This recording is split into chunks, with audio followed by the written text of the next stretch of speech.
OBC তালিকার ওপর স্থগিতাদেশ জারি করালো কলকাতা হাইকোর্ট। বিচারপতি তপব্রত চক্রবর্তী ও বিচারপতি রাজাশেখর মান্থার ডিভিশন বেঞ্চ আগামী 31শে জুলাই পর্যন্ত রাজ্যে জারি করা বিজ্ঞপ্তির ওপর স্থগিতাদেশ জারি করছেন। শুনানিতে কি বলা হয়েছে সেই বিষয়ে আপনাদের বলবো।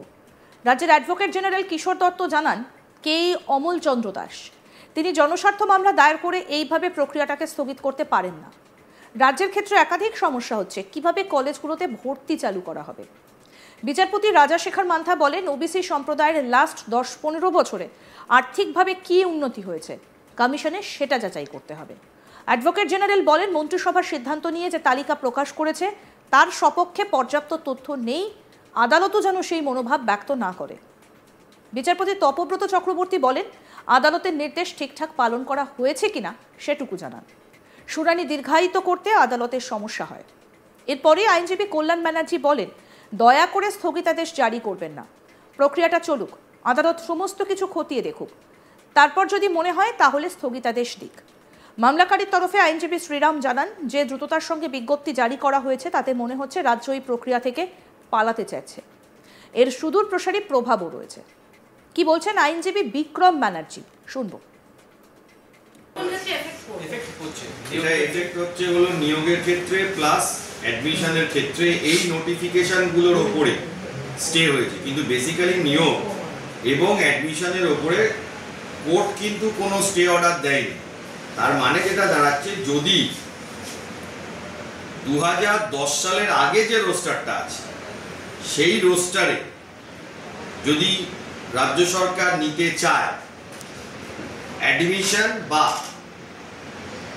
রিক্রুটমেন্ট, তাতে কোনো বাধা থাকছে, যদিও বা কোর্ট এটার ব্যাপারে কিছু বলেনি, কিন্তু তাতে আমাদের মতে বাধা থাকছে না, কারণ অলরেডি কলকাতা হাইকোর্টের আর একটা সিঙ্গেল বেঞ্চের এরকম একটা রায় হয়েছে যে যখন 17% যে রিজার্ভেশনটা, যেটা রস্টারটা সেটাসাইড হয়ে গেছে, স্বাভাবিকই যে রস্টার সেটাসাইড হয়ে গেছে তার আগের যে রস্টারটা আছে 2010-এর রস্টার সেটাসাইড, আজকে যে রস্টারটা নতুন বেরিয়েছে সেটাও 100 পয়েন্ট রস্টারটা সেটা স্টে করে দিল হাইকোর্ট।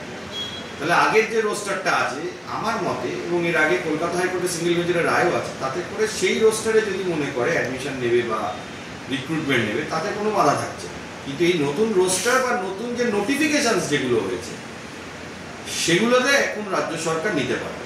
সমস্যা হবে কলেজে? না, কলেজ অ্যাডমিশনের ক্ষেত্রে কোনো সমস্যা নেই।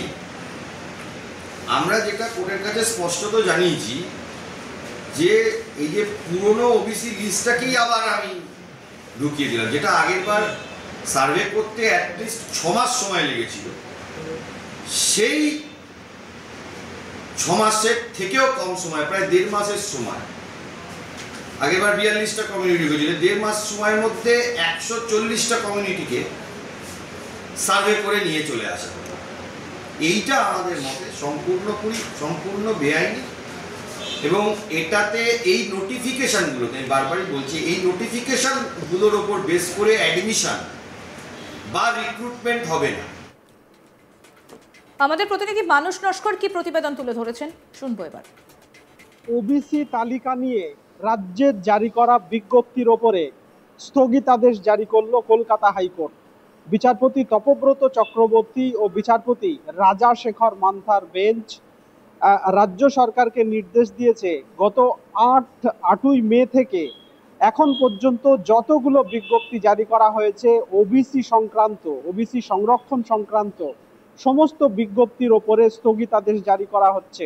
আগামী 31 জুলাই পর্যন্ত এই স্থগিতাদেশ বজায় থাকবে। 24 জুলাই ফের এই মামলা শুনানির জন্য রাখা হয়েছে। তবে আপাতত রাজ্য সরকার, রাজ্য মন্ত্রিসভা ওবিসি সংরক্ষণের যে লিস্ট বা যে তালিকা প্রকাশ করেছিল সেই তালিকার ওপরে স্থগিতাদেশ জারি করলো কলকাতা হাইকোর্ট।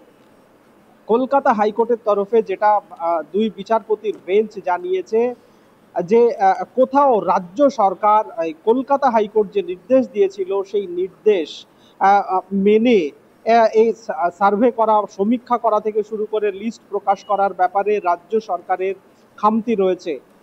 কলকাতা হাইকোর্ট নির্দেশ দিয়েছিল 2012 সালের যে কমিশন রয়েছে, West Bengal backward class commission যে অ্যাক্ট রয়েছে, সেই অ্যাক্ট অনুযায়ী এই তালিকা বানানোর নির্দেশ দেওয়া হয়েছিল, কিন্তু রাজ্য সরকার প্রথমে সেই তালিকা অনুযায়ী বা সেই অ্যাক্ট অনুযায়ী তালিকা বানাতে শুরু করলেও পরে 1993 সালের পুরনো অ্যাক্টে ফিরে গিয়ে নতুন করে এই তালিকা বানানোর চেষ্টা করেছে। সর্বোপরি যেটা রাজ্য সরকার করেছে সেটা হচ্ছে যে অত্যন্ত অল্প সময়ের মধ্যে তড়িঘড়ি এই তালিকা প্রকাশ করেছে। ফলে যারা প্রকৃত বঞ্চিত, প্রকৃত পিছিয়ে পড়া বা বঞ্চিত তাদেরকে এই ওবিসি তালিকার অন্তর্ভুক্ত করার বিষয়ে সন্দেহ প্রকাশ করেছে বা সন্দিহান সুপ্রিম কলকাতা হাইকোর্ট। সেই জন্যেই রাজ্যের যে তালিকা রাজ্য যে প্রকাশ করেছিল ওবিসি সংক্রান্ত তার উপরে আপাতত স্থগিতাদেশ জারি করেছে। 31 জুলাই পর্যন্ত এই স্থগিতাদেশ বজায় থাকবে। 24 জুলাই ফের শুনানির জন্য রাখা হয়েছে মামলাটি। প্রসঙ্গত এই একই মামলা সুপ্রিম কোর্টেও বিচারাধীন রয়েছে। রাজ্যের তরফে বারবার আর্জি জানানো হয়েছিল যে সুপ্রিম কোর্টে বিষয়টি বিচারাধীন রয়েছে, তাতে কলকাতা হাইকোর্ট যেন হস্তক্ষেপ না করে। কিন্তু কলকাতা হাইকোর্টের তরফে রাজ্যের আইনজীবী, রাজ্যের অ্যাডভোকেট জেনারেল এবং ওয়েস্ট বেঙ্গল ব্যাকওয়ার্ড কমিশনের আইনজীবী কল্যাণ বন্দ্যোপাধ্যায়কে বলা হয় যে সুপ্রিম কোর্ট কলকাতা হাইকোর্টের নির্দেশের উপরে স্থগিতাদেশ দেয়নি। আপনাদেরকেও তো আমরা বলেছিলাম যে 2012 সালের যে অ্যাক্ট রয়েছে সেই অনুযায়ী কাজ করতে, আপনারা কেন সেটা করলেন না? তারপরেই কলকাতা হাইকোর্ট এই প্রক্রিয়ার উপরে আপাতত 31 জুলাই পর্যন্ত স্থগিতাদেশ জারি করেছে। 24 জুলাই ফের শুনানির জন্য রাখা হয়েছে মামলাটি।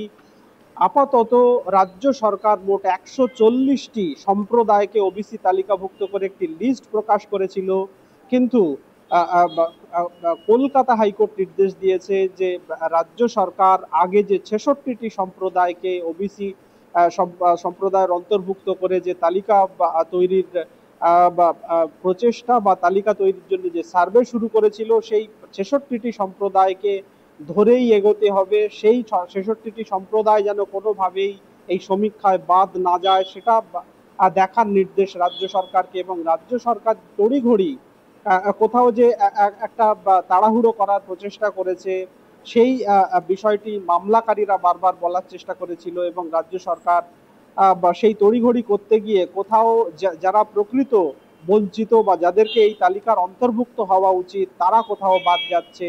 এবং রাজ্য সরকার একটা তড়িঘড়ি পুরনো যে লিস্ট রয়েছে সেই লিস্টটাকেই ফের নতুন করে তাদেরকেই অন্তর্ভুক্ত করে ওবিসি হিসেবে ঘোষণা করার একটা প্রচেষ্টা রাজ্য সরকার করেছে বলে অভিযোগ করেছিল মামলাকারীরা। কলকাতা হাইকোর্ট কার্যত সেই অভিযোগই শিলমোহর দিল। ফলে আপাতত ওবিসি তালিকার ওপরে আগামী 31 জুলাই পর্যন্ত স্থগিতাদেশ বজায় থাকবে কলকাতা হাইকোর্টের নির্দেশ মতো। আরও আপডেট পেতে দেখতে থাকুন আজ তাক বাংলা। সাবস্ক্রাইব করুন, নোটিফিকেশন পেতে বেল বাটন অপশন প্রেস করুন, হোয়াটসঅ্যাপেও ফলো করুন আজ তাক বাংলা।